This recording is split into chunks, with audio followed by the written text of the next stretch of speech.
It starts out with, you start hearing voices periodically, then you think, oh, that's a hallucination.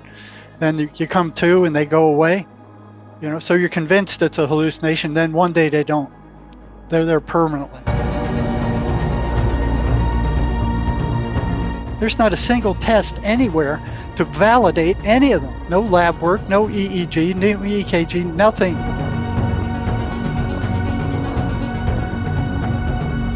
Jerry is a retired licensed psychotherapist with over 35 years experience. Nobody was curious about the voices that they were hearing.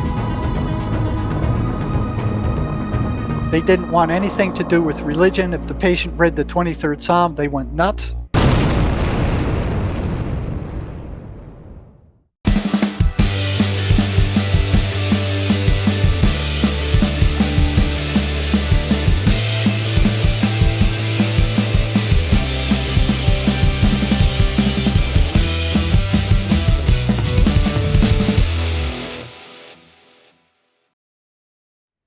Jerry, how are you, sir? Well, doing good. Glad to be on with you, Chris. But Jerry is a retired licensed psychotherapist with over 35 years experience working with and studying the thought processes of schizophrenic and criminally insane patients in some of the most volatile psychiatric institutions in the great American nation. He was awarded the state of Arizona's Meritorious Service Award and given the Apple Award as an instructor of abnormal psychology. His formal academic training comprises of a BA in psychology, a master's degree in counseling, and Jerry studied 2 years in a PhD psychology program. So, he's also the author of An Amazing Journey into the Psychotic Mind. I remember I was in a thread, some comment, or maybe it was a YouTube video that I'd done, and I was explaining why I thought I'd got ill. And I thought I'd basically overloaded the synapses in my brain with this chemical, and they started misfiring, basically. And somebody came in the chat and went, "No, Chris, basically don't fall for that one. You'd open yourself up to demons." He actually called them jinn being the Asian word for spirit based, bad, dark spirit. And I remember reading that. It was the first time, Jerry, I'd come across this concept. But now, because I've had my sort of challenges with substance misuse a lot of my life, and I got to the point where every time I relapsed, I just thought, devil's got me again. He gets it. If you lower your guard, before you know it, he's made himself a home in your head again, and you've got to then go through all the steps to exorcise him. So. Yeah, meth will do that. When I was working in the prison psychology department, there were scores of prisoners who had gone psychotic on meth. I mean, they called it the devil's drug. And they were just as psychotic as people who were crazy from other causes. I mean, it starts out with, you start hearing voices periodically, then you think, oh, that's a hallucination. Then you come to and they go away. So you're convinced it's a hallucination. Then one day they don't. They're there permanently. And when I worked in virtually every mental health facility that the United States has. I worked at one of the biggest psychiatric hospitals on the planet, Central State. There were 10,000 patients there when I got there. And these are all places that the normal person can't access, and even worse, researchers can't access. So if they're looking for the truth, it lies in these institutions. It doesn't lie in the educational institutions or the labs that these highfalutin PhDs are publishing. They're influenced by big pharma, who's taken over the American health system since 1910 with the Flexner Report, and made it a law that they only teach pharmaceutical medicine. And that includes you know, medical and psychiatric. So they knocked out all the other treatments then, electrical treatment, naturopathy, spiritual treatment. They knocked out everything. They basically said the system has to, and this was Rockefeller, said they have to function around a physiological, drug-centered health treatment program.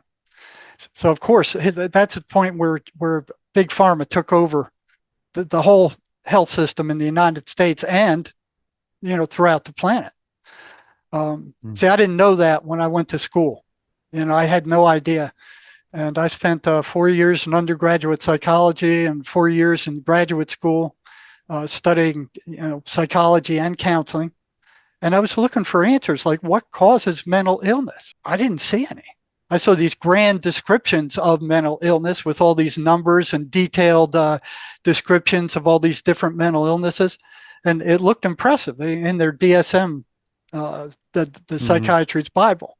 I didn't know at the time, and they certainly hid it from us, that every single one of those diagnoses were made up. There's not a single test anywhere to validate any of them. No lab work, no EEG, no EKG, nothing. They're completely made up. And they're made up by psychiatrists that meet periodically and make up new mental illnesses to put in there. Those things started with, just a few, and now they're up to almost 300. And it's a scam.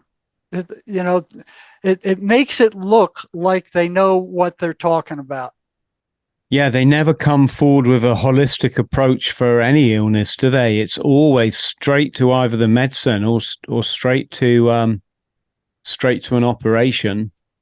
And what they do to even worse than that is, they started off. They always have to look like they know what's causing mental illness, and they don't. They have no idea. They're not even in the ballpark.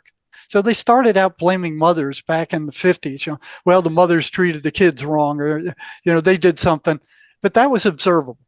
The mothers go, well, hey, I didn't do anything wrong. I mean, what? I wouldn't beat my kid. I wouldn't do it. So that was observable. So they moved it up to genetics. They said, oh, there's a genetic malabsorption. So they moved it out of the place where it could be verified into a genetics lab where psychiatrists, psychologists, the normal population couldn't verify anything. They're saying, oh, it's in this mysterious gene thing. And that's what's causing schizophrenia and mental illness. That went on for years until some, honest geneticist says, hey, we can't find anything. There are no markers. There's nothing there, and so they had to change it. So back in the 70s, when Eli Lilly came out with Prozac, they went, oh, well, it must be a chemical imbalance. So we give these people antidepressants and they seem to feel better for a little while. And so it's got to be a chemical imbalance. So they came up with this serotonin theory of lack of serotonin, and they have using serotonin blockers and all this stuff. It's got nothing to do with that. So it took them a good while to come up with the fact that it's got nothing to do with a chemical imbalance. Matter of fact, these people don't even know what the chemical balance of the brain and the neurotransmitters should be. It was completely fabricated. They knew it was a lie at the time. I ran into it when I got to the big state hospital. There were 10,000 patients there at the time. This place was the size of a city. They had every mental illness known to man in there. And I started getting curious about schizophrenics because they acted the strangest of all. And nobody was curious about the voices that they were hearing. It was like, what are they hearing? And they were doing all these things to sabotage themselves. They were causing all these strange problems, and they would say the voices. But the psychiatrists were insisting that these voices were hallucinations and that they should ignore them. So they ignored them until the patient told the psychiatrist that the voices were telling them to kill themselves. And then they acted like pigs stuck with a hot rod, and they grabbed the person, threw him on suicide watch, and locked him down with nothing that he could hurt himself with, drugged him silly, and didn't let him out of there until he said he was suicidal. So all of a sudden they changed their mind. If the voices are telling them that they're to kill themselves, all of a sudden they're very real, but otherwise they're hallucinations. Mm. You know, I remember sitting in a psychiatrist's office with one of my patients once, and the patient was complaining of hearing voices. Psychiatrist said, "They're hallucinations. I'll increase your meds. Just ignore them."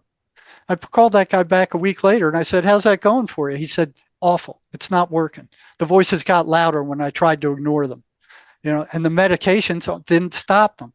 So for the vast majority of these patients, those drugs drug them up. They feel doped up, but it doesn't stop the voices. You know, they're still hearing them. Mm. Now, what were the voices? You know, nobody seemed to know.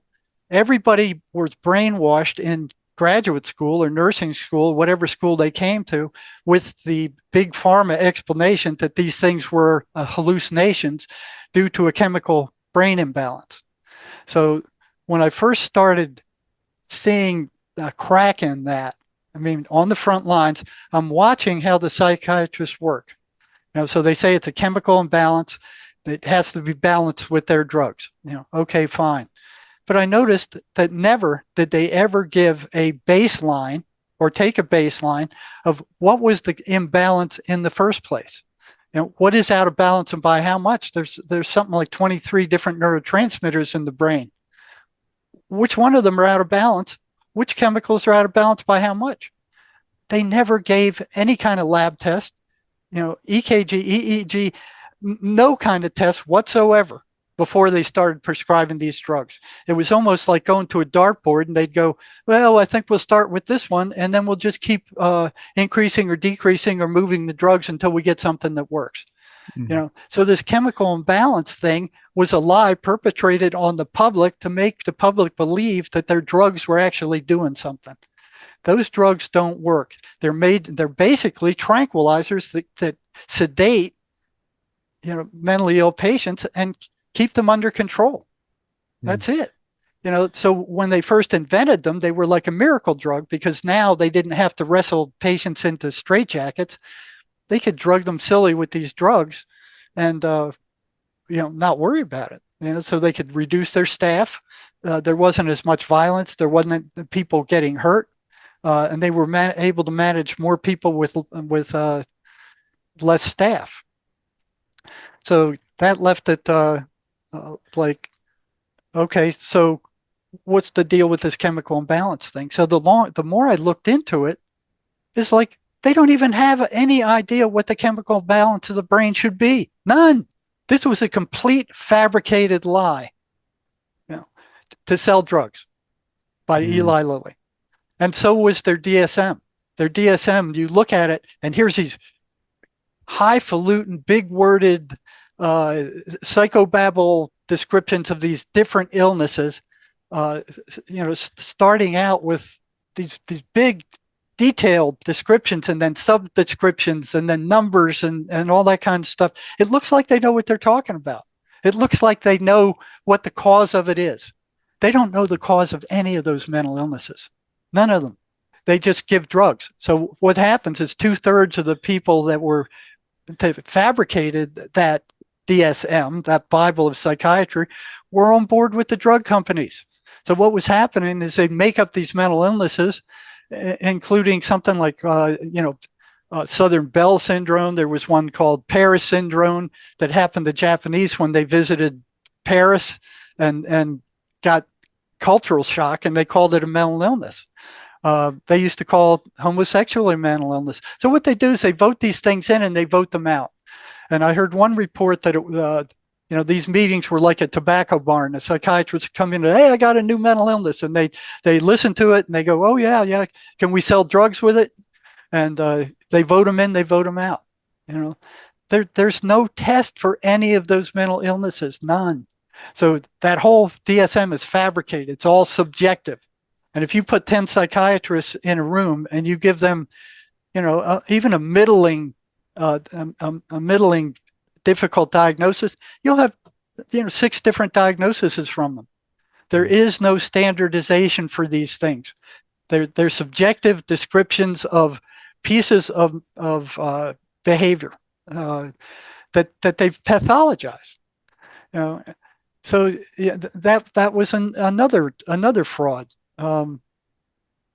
This SMI scam. So they're calling these people seriously mentally ill, and they drugging them. Okay, they don't ever ask what the voices are saying. And when I was at the state hospital, I started asking them, "What are these things telling you? What are these voices telling you?" Because they were affecting how they were behaving. You know, they were doing weird stuff. One thing they were doing was they stopped taking their meds. Why are they stop taking their meds? If they know they're going to go psychotic, why are they stop taking their meds? But virtually all of them did that at some point. So I did this survey. I got all the symptoms of paranoid schizophrenia, printed them on a sheet, and I'd bring the people who stopped taking their meds in, and I'd say, why'd you stop taking your meds? The normal excuse was, well, the side effects. Well, the side effects are horrible. Dry mouth, blurry eyes, you can't think straight, you feel drugged. They're awful. They're toxic side effects. They're poisonous side effects. They're nasty side effects caused by the drugs. Now, what we didn't know at the time was that those drugs actually, the phenothiazines, actually rot out the brain and the central nervous system with long enough use. And when they found that happening with autopsies of long-term mental health patients, and they published that, the psychiatric mafia and big pharma went nuts. Oh no, it's not our drugs. It's not our drugs. It's the schizophrenia doing it. And they went with that. But these, thank God, there's some honest people in academia.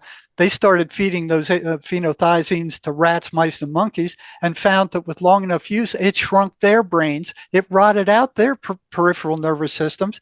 It was doing physiological damage, and they're feeding these things to kids right now by the millions. There's over 1 million kids in the United States right now on all these drugs, with something like 700,000 of them on antipsychotic drugs that are rotting out their brains.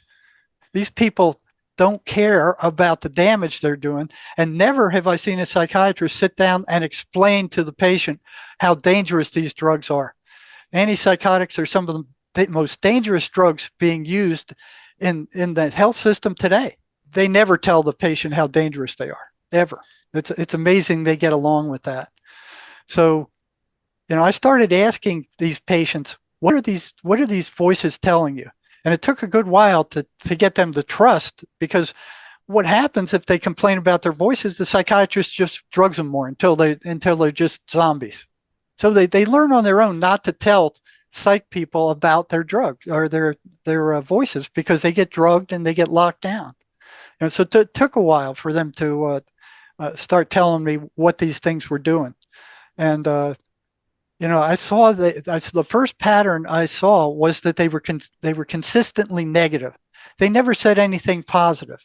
They would tell the patient, "You're ugly, you're stupid, you're ridiculous, everybody hates you, everything under the sun." But it was always negative. So I went, well, what holds it on such a negative path? Why isn't it normally distributed like a regular hallucination would be? They're all over the place. Some are positive, some are negative, some are goofy. They're just all over the place. These things were consistently negative. What held them on such a consistent negative path? Something did. What was it? So I started asking them what they were telling them. And when the psychiatrist found that out, I got pulled up to the psychiatrist's office and told them, "You will not ask them about the voices. They are hallucinations. What you're doing is making my patients worse by reinforcing their hallucinations." And I already knew well past that point that I wasn't making them worse at all, because I've been doing it for a good while before I got caught. But 2 psychiatrists at that state hospital told me not to ask the patients questions about what their voices were or what they were saying to them, because I was reinforcing their hallucinations. That was such bullcrap, I couldn't believe it. So I had to be real careful there, because psychiatrists were being assaulted by schizophrenics at a rate of, like more than double that anybody else. The psych nurses, they were being assaulted at the same rate that the attendants were being assaulted on the units. So the patients were beating the crap out of them, but they weren't attacking psychologists. They weren't attacking counselors. They weren't attacking psychiatric nurses. They were attacking psychiatrists. So I started wondering what these things were, what these voices were. I saw that they started running patterns. The second pattern I saw was that they were anti-religious. They didn't want anything to do with religion. If the patient read the 23rd Psalm, they went nuts. Patients told me that the voices reacted to the 23rd Psalm like throwing worms on a hot frying pan. What is, Jerry, can you enlighten us? What is the 23rd Psalm? What's the basis of it? Well, that's the one that said, "The Lord is my shepherd, I shall not want." Got you. Starts off that way. Yeah. They hated that. So why would a hallucination hate a psalm in the Bible? Why would they react so violently to such a psalm? So here's these patterns starting to develop. And these were consistent. They happened all the time.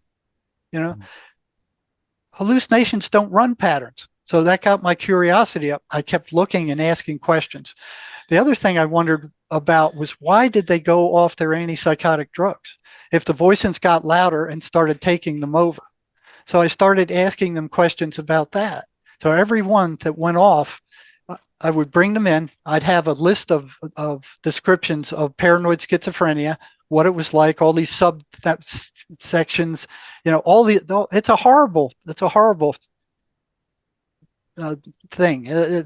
It's a nightmare. And then I'd ask them, what were the side effects you had on the drugs you were taking, the antipsychotic drugs you were taking? And I didn't, give them a list, because they all didn't have the same side effects, and they all didn't have all the side effects. So they'd write down 5 or 6 side effects that they hated, that they remembered. And then I'd take that and I'd give them the list of psychotic symptoms, and I'd say, which one's worse? I did that to scores of them, like 50 or 100. Which one's worse? The answer was consistently, well, the psychosis is worse. The voices are worse. It's horrible. I mean, the side effects are awful, but you're talking about an absolute nightmare with the psychosis. All of them said the psychosis was worse. And then I'd ask them, well, why'd you stop taking your drugs? Guess what their answer was? I don't know. It took 3 years to get past that. The reason they weren't taking them, I found that from one gal that was about to get thrown out of the program we had because she wasn't taking her medicines. She said the voices were telling me that the psychiatrist was poisoning me, and that's why they were being assaulted. And actually, they are being poisoned. Those drugs are toxic. If these voices are, a manifestation of, let's just call it evil, you'd think they'd say to the patient, keep taking the drug. No, because they want the patient upset. Now, another thing they do is they suck energy out of them, but they're low frequency entities. So they want to bring the patient down and keep them down to that low frequency. It's only then that they can extract the energy. And if you talk to schizophrenics, you'll see that's a consistent pattern also. When the voices attack, their energy vanishes and they have no idea where it goes. They don't even know that it's missing. And for years, I thought it was because of the nastiness of the voices. If I heard voices screaming at me all day long, telling me I was no good and I was worthless and everybody was plotting against me, and all this nonsense, it makes sense that you would be drained. But that's not it. They actually have to keep the person upset. If the person gets to a higher vibration, they can no longer take their energy. So they're parasites. And there's a one-to-one correlation between the voices attacking these patients and their energy disappearing. The psychiatrist still saying they're hallucinations. So, they foster and create negative emotion. They energetically drain their victims. So what they did is they moved this chemical imbalance. They went from genetics into a place where nobody could observe anything. and people were blind. Other researchers were blind, other psychiatrists were blind, psychologists were blind. They couldn't see this genetic stuff. So they moved it up. Once that was disproved, they moved it into the chemical imbalance sphere, where now it required chemists and labs and that kind of stuff to disprove it. And then they bolstered that with millions of dollars worth of advertising from big pharma to push the chemical imbalance there. And they're still pushing it. Even today, they're still pushing it. And it's a complete and utter fabricated lie. Thoughts are energy. Okay. These voices are energy. You can't see energy. Okay. You can see the effect of energy. So if you have a magnet and you have iron filings, you can put a magnet there and then you can see the magnetic field, but you're not actually seeing the energy of the magnet itself. Same way with X-rays, you can't see them, but you can see their effect. Ultraviolet light, you can't see it, but you can see their effect. It's the same thing with these voices. You can't see them, you can't feel them, you can't. There's only one person I know who's actually got a recording of them.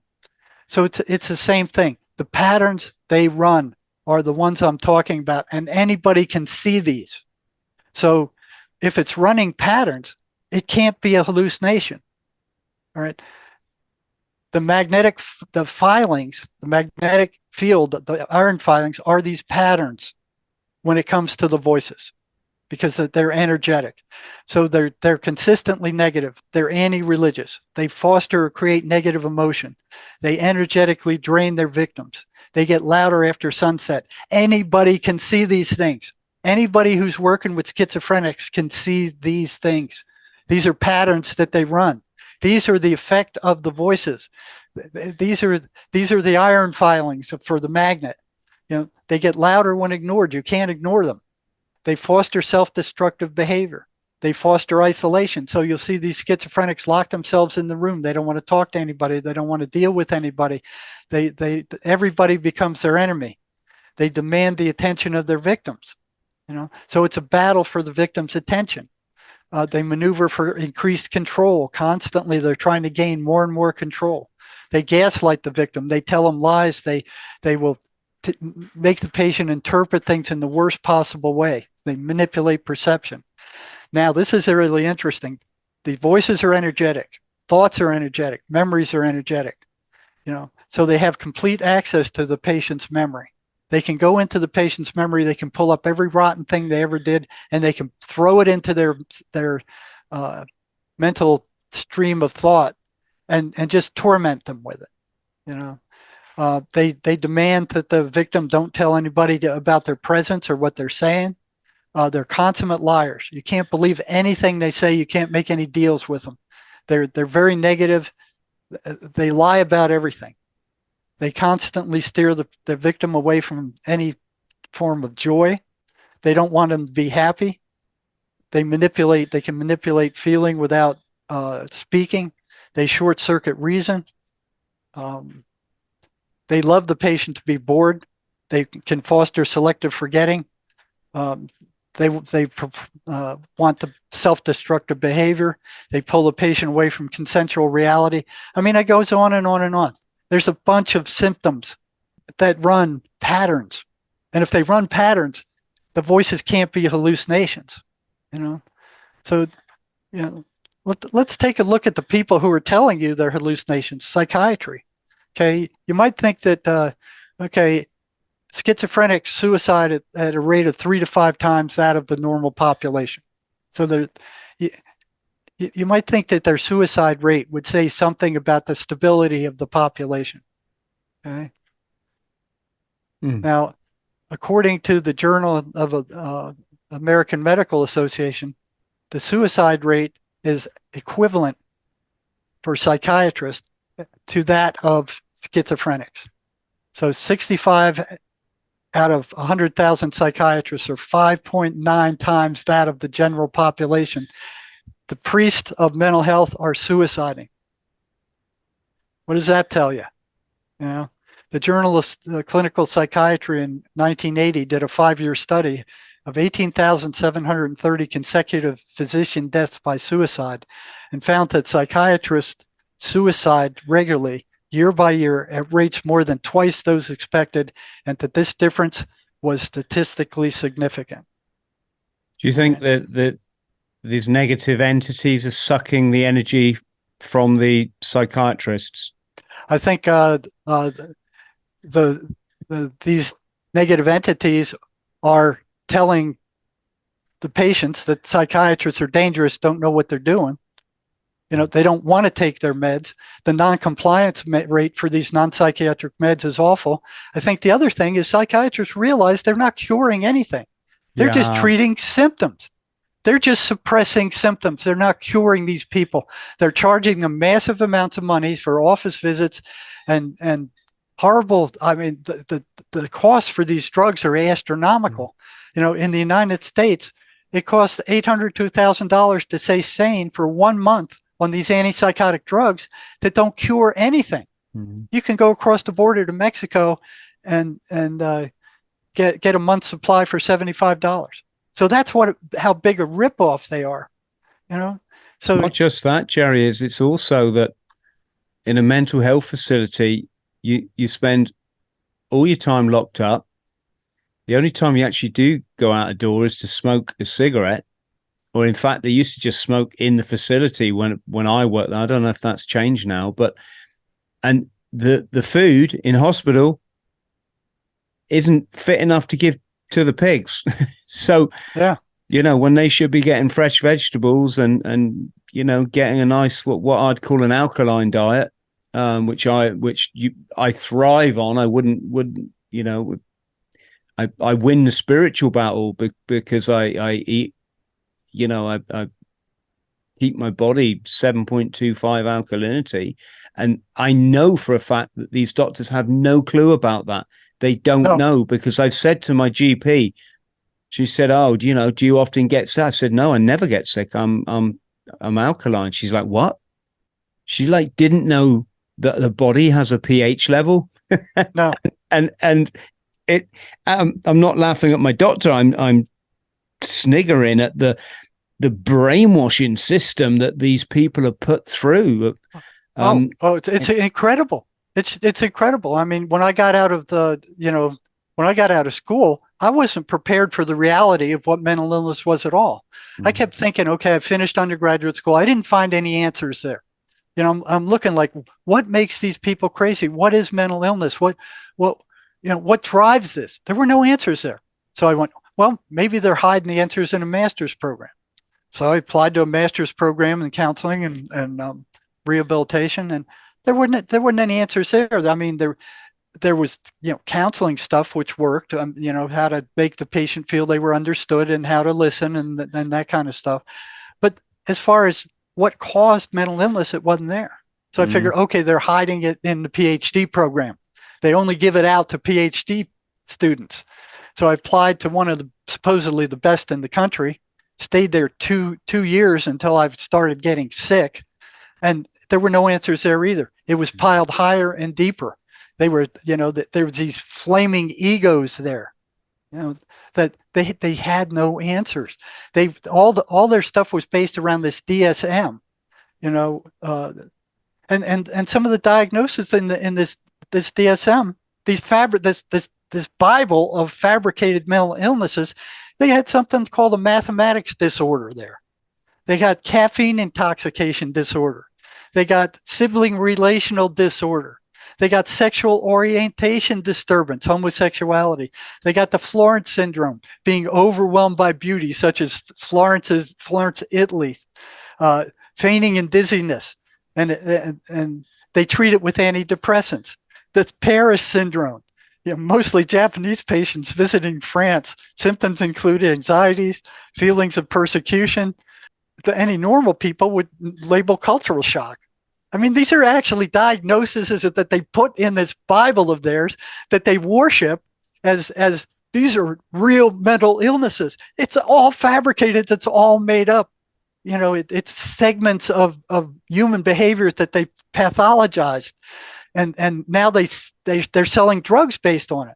The insurance companies need a DSM diagnosis 303.10, subcategory 7 or something like that. They need that to pay these people.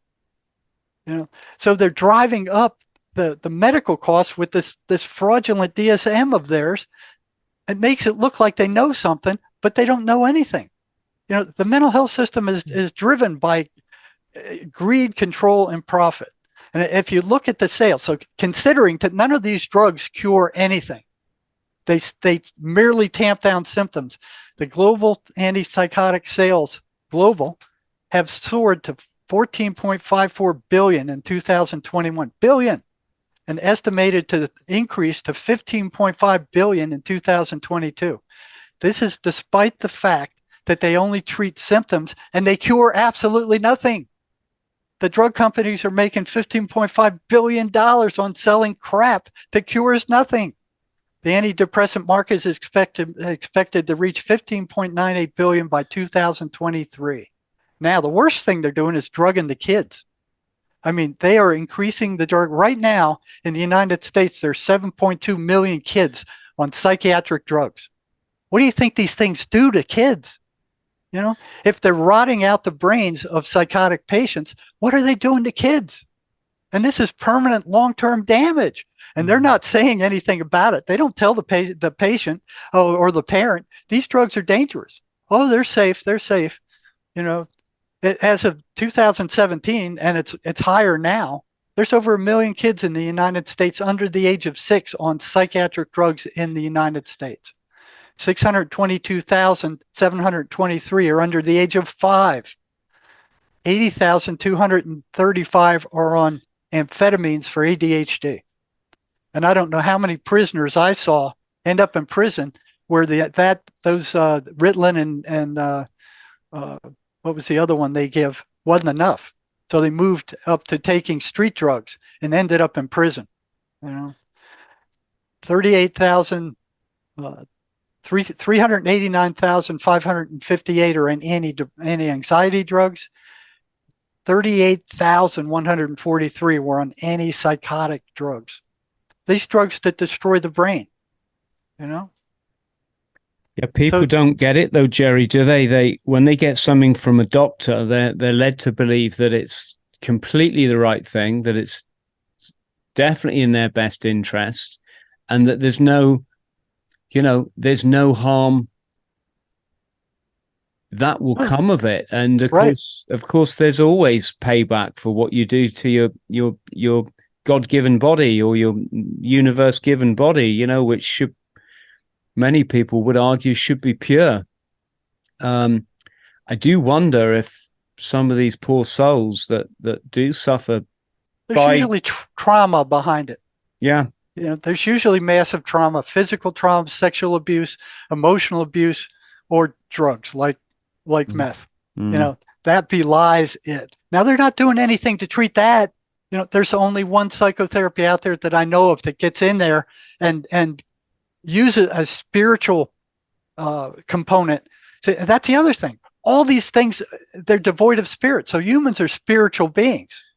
So they're treating spiritual beings with these toxic physical drugs. They're not, thoughts are energetic. Memory is energetic. Traumas are energetic that are stuck in the mind. They're not touching those. They're spiritually devoid, treating the body as if it's a physical machine or mechanism, and it's not. So that's why they're failing. So let's take a look at how well they're doing in the United States. Considering that there are more psychiatric drugs on the planet right now than there ever have been in the entire history of the world. Big Pharma has taken over. They're flooding the market with tons of psychiatric drugs. Okay, here's the result. CDC reports that 132 people in the United States are killing themselves every single day. Every day, despite all the antidepressant drugs in the world. Suicide is the 11th leading cause of death in the United States right now. Are these drugs doing any good? In 2021, 48,000 Americans killed themselves. 48,000 in 1 year. 50,000 died in Vietnam over 10 years. Every single year, 48,000 Americans are killing themselves. What does that tell you about our mental health system? It sucks. It doesn't work. It's useless. This drugging people is crazy. You know, between 2000 and 2018, suicide rates increased by 37%. You know, between 1999 and 2019, the suicide rate in the United States increased 33% despite the massive increase in sales of antidepressants. 24 veterans a day are killing themselves. Between 2006 and 2016, the suicide rate increased by 2% a year, with 1.4 million suicide attempts in 2017 and 47,000 deaths. According to the Center for Disease Control, the U.S. suicide rates have reached the highest level since World War II. Now, how does that look as an effective mental health system? These are the results these clowns are getting. They're flooding the market. They're flooding us with drugs, and this isn't working. Now, there is one mental health therapy that's come out. It's called the Mace energy system. It was developed not by a psychiatrist, not by a psychologist, not by anybody who had anything to do with the big pharma controlled educational institutions. It's this fella and his cohort are from Australia. This guy was a master mariner and a ship captain. He drove these big freighters, but he was a genius, and he was self-educated. He read everything. He was interested in the mind. He came up with something called the Mace energy system, which I've been using in my private practice now for 2 years. It gets in there, it goes to the cause of the trauma, and within an hour it's gone. It's gone. Can you explain how it works, Jerry, for those of us that don't? What Mace found was that the mind isn't what you think it is, and it's not what the educational institutions are saying it is. He said the mind, all it is a stimulus response mechanism, like a computer, like a computer keyboard. All it does is take pictures of where you focus your attention. So wherever you focus your attention, it takes pictures of that, and it feeds those pictures to the spirit. Now, what is normally considered the mind is the spirit. So it's not the mind that does the rationalization and the analyzation and hears and thinks and feels. No, he says the mind only takes pictures of where you place your attention. But he also found out that he was like, okay, if you concentrate on a trauma long enough, they found that it starts dissipating. The problem was, well, how do you find it?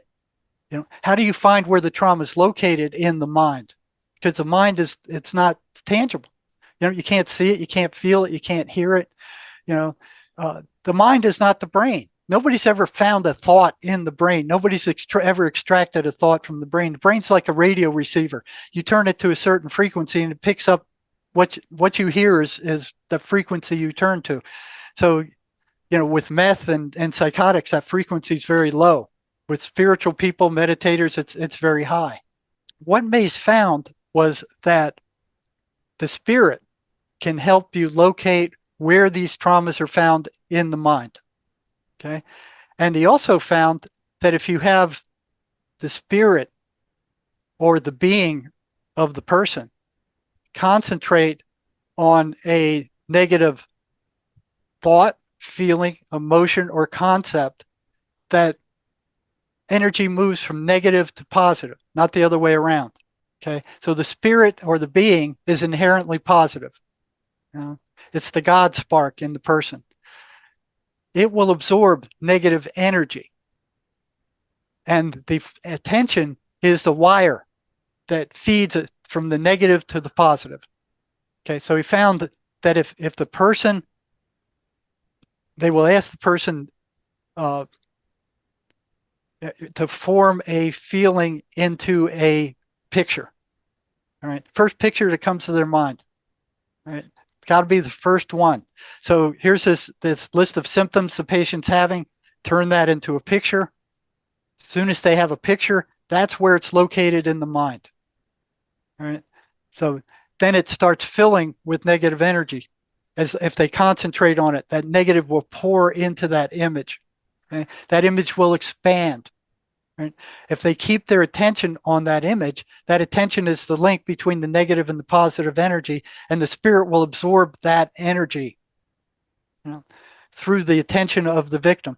And that, if they keep their attention on it long enough, that trauma will dissipate. The energy will be out of it. They will still remember the trauma, but it will no longer affect them.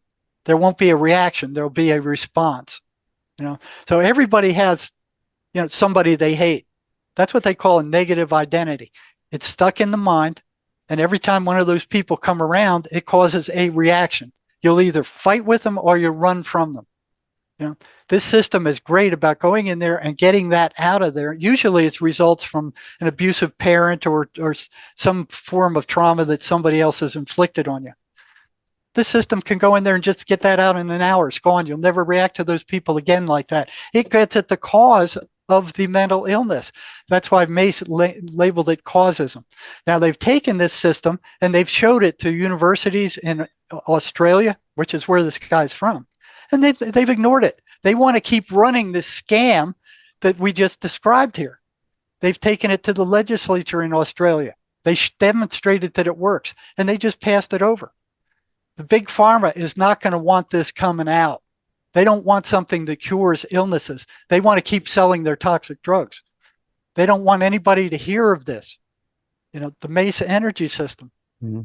It's not just big pharma, though, is it? I mean, it's the educational institutions too that are being paid off by big group. Yeah, they control everything. I mean, they control the education, right? That makes doctors come out and not realize that maybe big pharma isn't everything. They control the teachers in school that teach the kids, if you're ill, go and see your doc, unquestioned, and don't question your doctor. Don't question the doctor, yeah. And so that's the same thing. You go into a psychiatrist, you don't question him, and he's giving you these toxic drugs that cause horrible side effects and telling you they're perfectly safe. Mm. Can you give us some examples of, what kind of intrusive thoughts did your patients have? Oh, it's everything negative under the sun. You're no good. You're ugly. You're stupid. Your parents don't love you. They're only faking like you love you. You don't have no friends. Nobody likes you. I mean, anything that will cause a negative emotional response, they will feed to the patient. Mm. Did you get any that thought it was all a big conspiracy? What was a big conspiracy? Life or everything? Well, yeah, everybody's plotting against you. The government's sending thoughts into your head. Yeah. It's anything that will cause a negative emotional response. That's what they feed off of. Mm. And if you starve them out, and there's ways to do that, you can actually starve them out.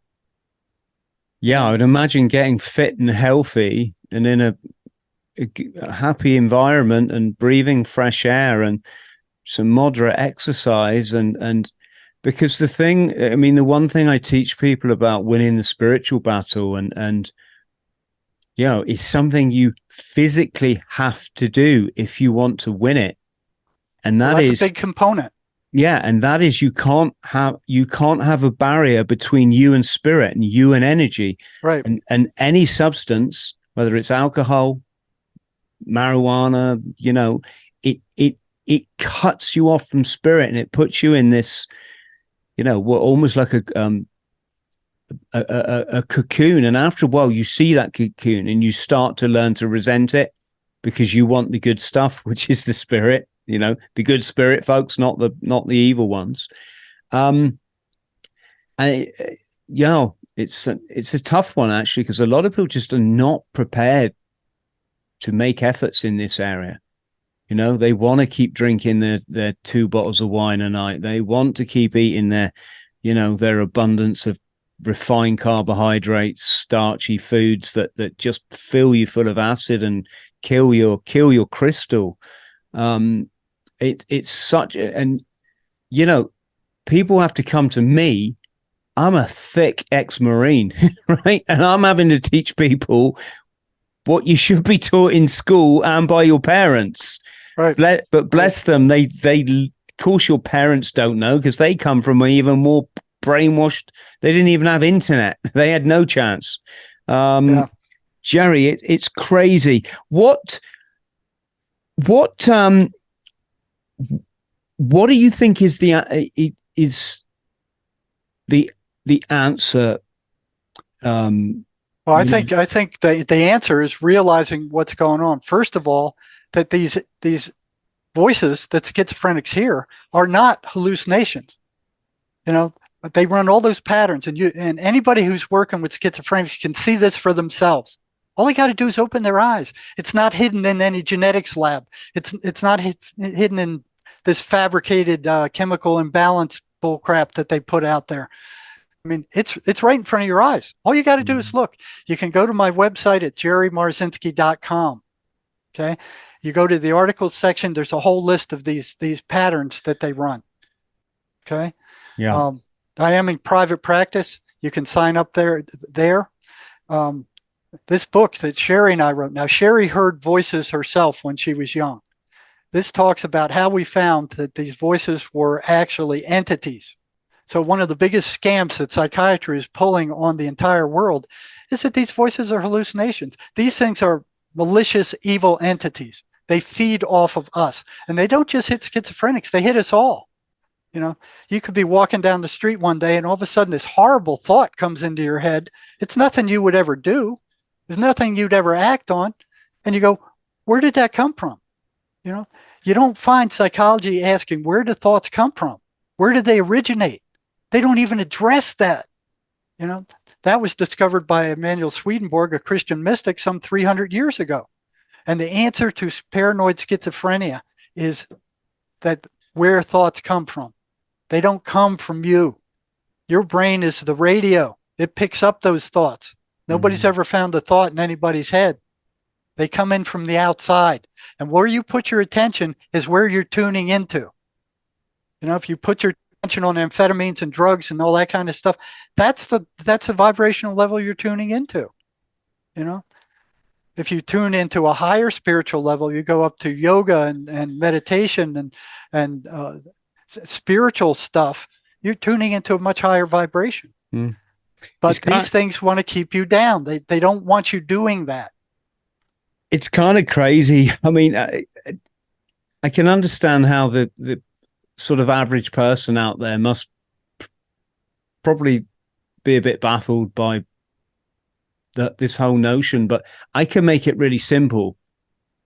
When in my life, all I did was sort out substances, because that's how I live my life just gradually descended into utter chaos.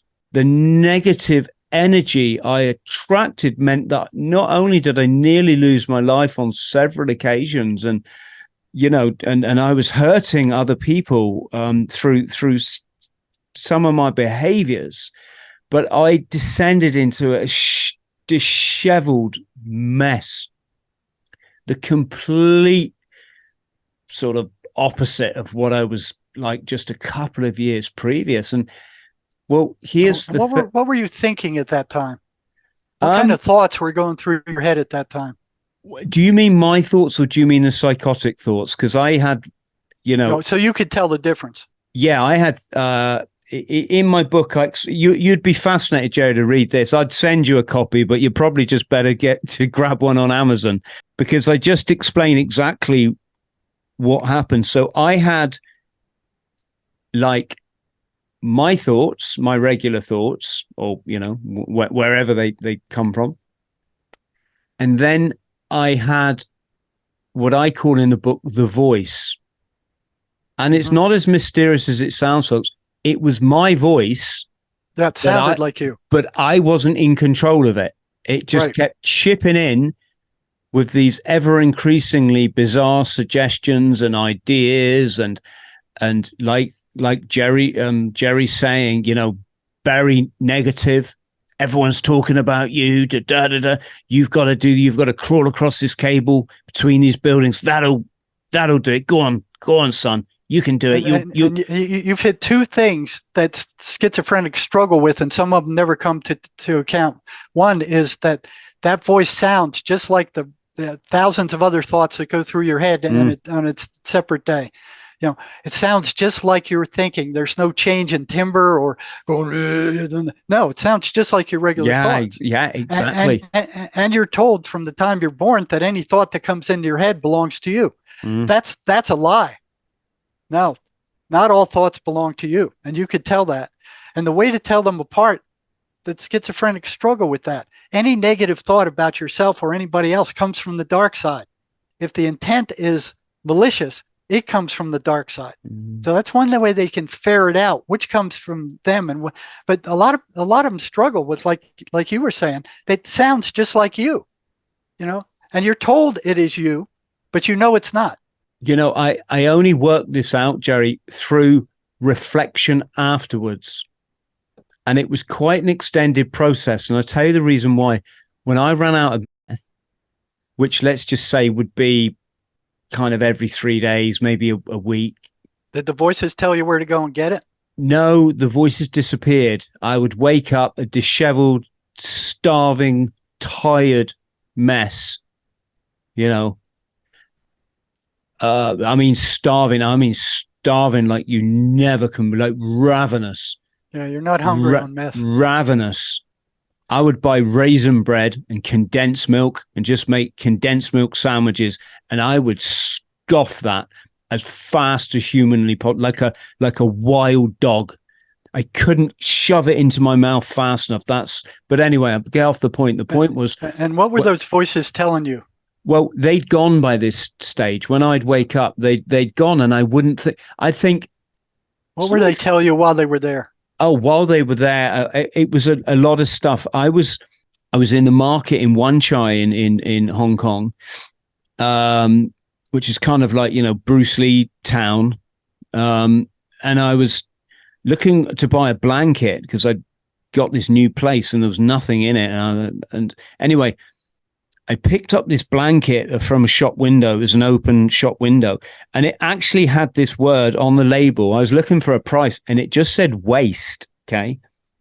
Unless this was some mega hallucination. I mean, it just genuinely said waste. Don't ask me why, or at least it looked like it. Perhaps it was Chinese writing and I was hallucinating. I don't know.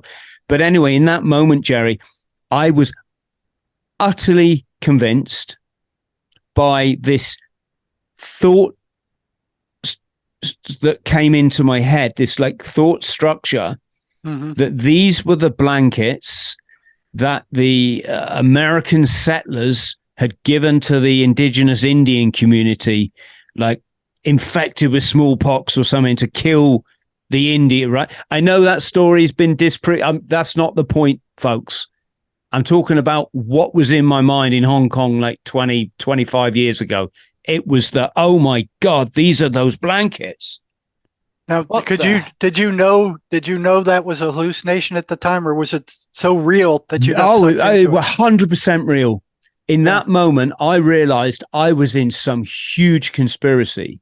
I was actually in a conspiracy because I worked in a nightclub as a doorman, a bouncer, and the nightclub was run by the 14K triads, which just compounded everything, because the triads, they communicate through hand signals and gestures that most wouldn't see, almost a bit like sort of quote unquote Illuminati kind of stuff. And I become utterly convinced that I'd fallen down a rabbit hole, and I was looking up the street. And I thought, yeah, that guy leaning against the light, he knows it. And this woman in the shop, she knows it. Oh God. And I mean, I even went to work that night, and that kind of particular psychosis those psychotic thoughts just kind of like drifted away, and I went back to living my life, and then they would just come on. I'm guessing when I was more tired than anything else, I was probably more subject to having them enter my head. But I could while away hours, Jerry. For example, sat on the floor. I lived on this top floor apartment in a 20-story high run-down tenement building. In fact, when I went back to Hong Kong, it was so old they'd pulled it down.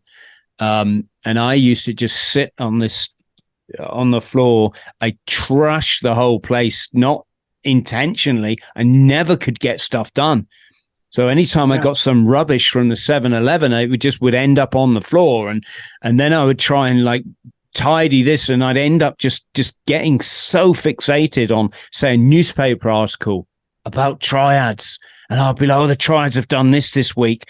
I wonder if that's to do with this global cult thing that I've uncovered, and I could end up spending like maybe 12 hours sat in that spot, not drinking anything, certainly not eating anything, not talking to anyone, just fixating on books.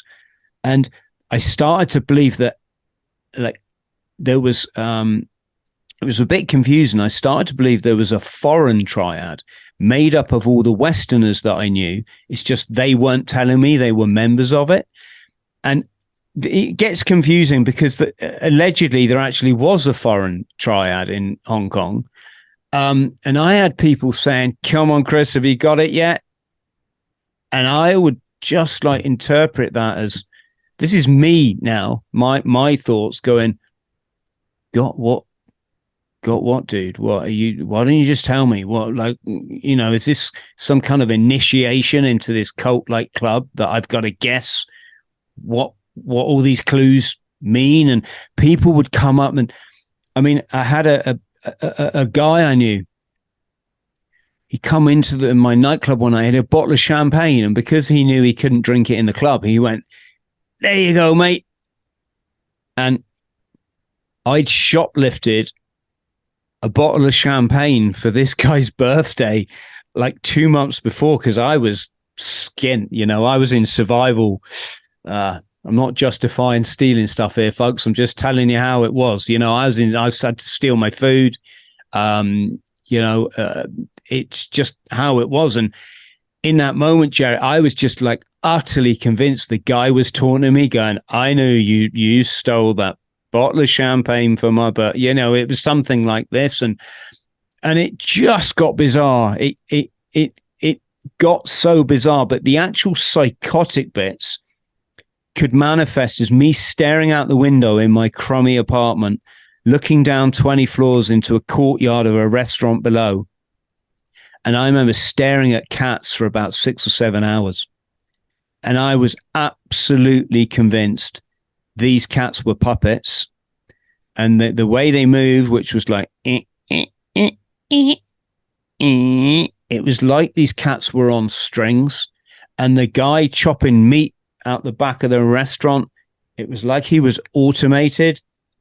You know, and I'm like, he's on strings too. Wow, puppets. Where did puppets originate? Asia, wasn't it? There was that film on telly. It was The Year of Living Dangerously. Was it Mel Gibson? It was about puppets and stuff in it. Oh my God, is the whole of Hong Kong a puppet show? Oh, bet the whole, and I'm hearing car horns are going in the street, and I'm like, part of the puppet show. They're all communicating with each other through, you know, and everything became as though the whole of Hong Kong was like a pinball machine, all hooked up together, and stuff would happen there. Yeah, I get it.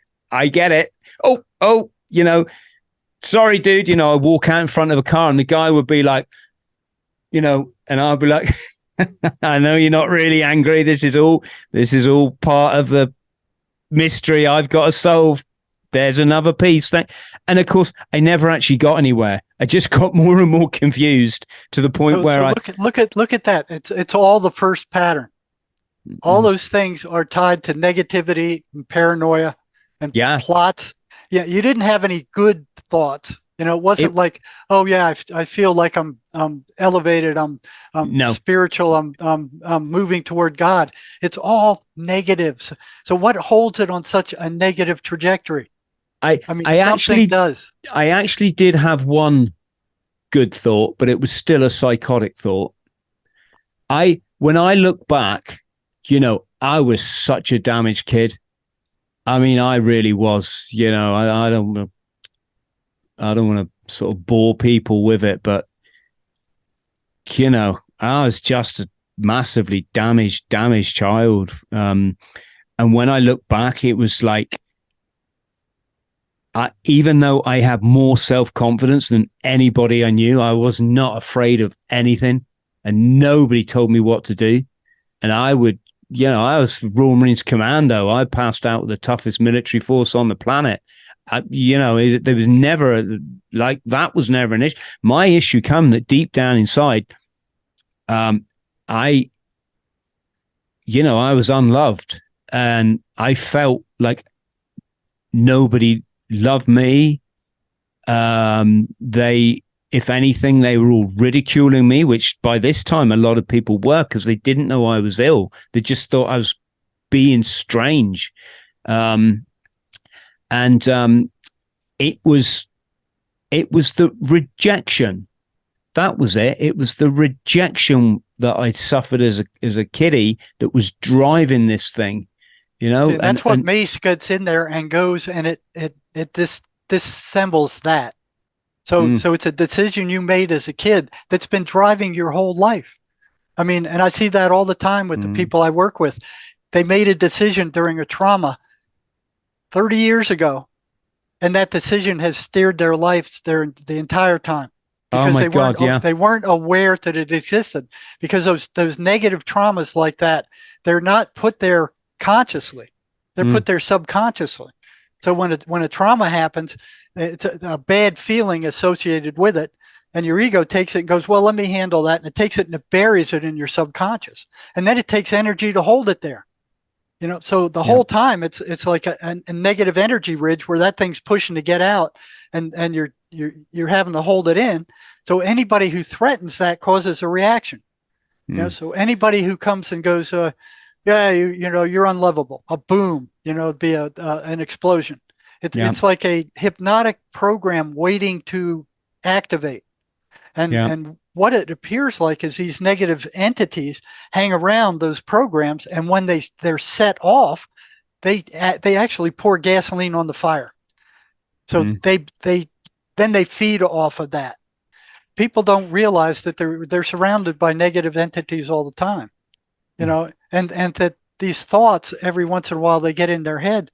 Like, what was it last year? I'm in Tucson, Arizona. We don't cut lawns here. We get a machete and cut the cactus down, to keep it from getting all over the place. And I have a beautiful husky, white husky, female husky. I'm out there, chopping these cactus, and she runs by. She didn't do anything to bother me. And all of a sudden I get this thought come through my head to chop her head off. And I'm like, what? Where'd that come from? That's not my thought. What, but it felt bad just having it. These kind of thoughts don't come from you, and everybody has them. They're not just the province of schizophrenics. Everybody gets these thoughts, and they don't belong to you. Every negative thought about yourself or anybody else does not belong to you. Folks, give us some feedback on this. Please give the video a like. I mean, come on. Who the hell else is talking about this kind of stuff? The name of your book is An Amazing Journey into the Psychotic Mind. Right. We'll put a link below, folks. Grab a copy of that. My website is Jerry Marzinsky.com. That's Marzinsky. And there's a lot more information on that site. If you go to articles, we've got scores of videotapes all on this subject. I mean, and this is not stuff that the psychiatric mafia is going to tell you. No. They want you to believe that all this stuff is your fault and it's all physiological. It's not. Thoughts are energy, memories are energy, and they're not dealing with anything spiritual. I never saw anything spiritual, and 4 years of undergraduate school, 4 years of graduate school, nothing spiritual there. I mean, Well, so let's this say, system is a spiritually devoid, expensive, duplistic system. The mental health mm, system, the Western mental health system, is a joke. It's a dysfunctional merry-go-round that just spins round and round and round and goes nowhere. yeah, yeah, of course. We talk about this a lot, Jerry, on my channel. It's, you know, it's a big club. And one thing they do well is they don't even let people know about the spiritual battle.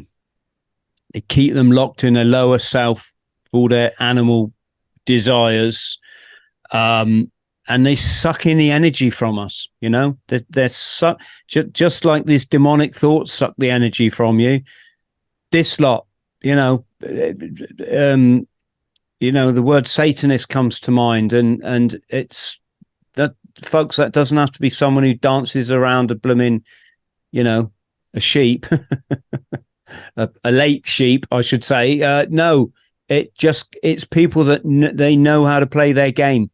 They know how to play their game, and once you see it, can't not see it, and this is why they'll lose. Well, you look at governments around the world. Look at how they're acting right now. If you look at that list of symptoms of schizophrenia, the patterns, and you compare that to what's coming across in the news right now, it's a 1-to-1 correlation. Yeah, exactly. It's insanity. It's not just governments. How many people, like tomorrow, are going to go and vote for a war? The massacre of innocent men, women, and children that they've never even met, and yet their mind is so unwell because they're controlled.